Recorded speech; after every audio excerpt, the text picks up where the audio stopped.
Ng'ebikwekuto bikyagenda mu maaso okujja abatembeeyi ku nguudo z'ekibuga ky'eggwanga Kampala, oluvannyuma minisita wa Kampala Jatimisa Kabanda okuyisa ekiragiro bonna bagende mu butale bwabaweebwa olw'enteekateeka ennungi ey'ekibuga. Bangi bayabula ebifo mwe baali bakolera ebigamba okuba nti tebiri mu mateeka era nga babalemerako ne baliriza empaka okubikoleramu baakwatibwa nga kwotadde n'ebintu byabwe okuboyebwa. Kakati abatembeeyi nga bakulembeddwa mu ssentebe waabwe Kenneth Kizito bagamba nti batuuse mu butale minisita bwe yabagamba wabula nga basanze ebifo byajjula. Eky'obutale abantu bajjudde bati nze gyennyini Kamakoogera natuuseko e Busega nentuukako e Nateete nentuukako e Wandegeya era abasinga bonna baakubye emiranga agamba kyeyama toddamu kuleeta bantu kubanga tujjudde.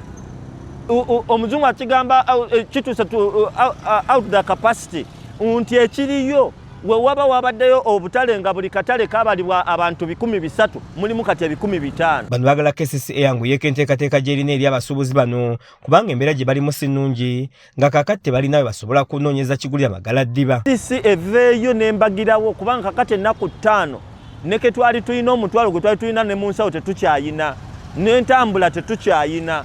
Tetwagala tetuuke ku mbeera ya kwekalakaasa kubanga gavumenti yaffe ewulira beekalakaasa.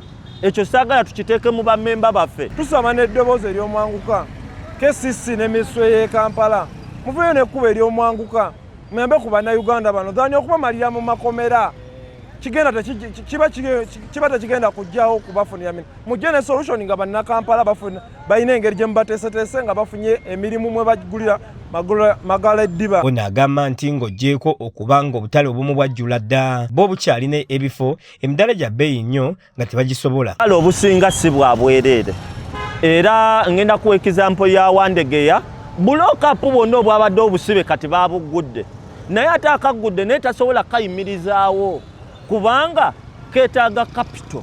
N'ekirala nze avudde ku kkubo ne kapito wange w'emitwalo 15 sisobola muteeka mu lookapu byebifo ebimu ba idi bye batusomera nti gyebiri.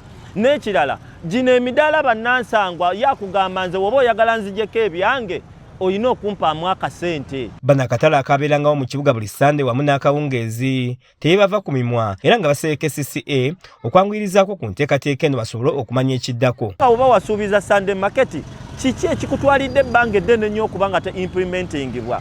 Kiki ekireeseewo okuba nti bewagoba bangi nnyo tebalina we bakolera ate naawe weefiiriddeyo gwa naggamba tonnalambika bifo ebyo mwe balina kukolera nga evening market ne Sunday market. Bannange twava ku kkubo naye mu kaseera kano gavumenti naye efube etwanguyizeeko.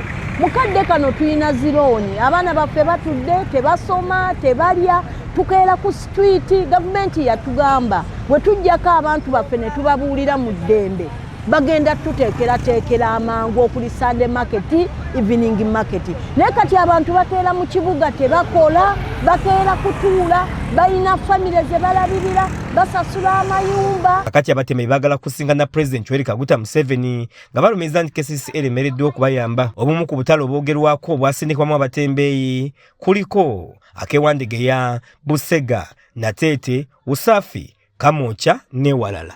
Zawedde Hindu yakusakidde eggulire lino ku lwa KSTV Agale.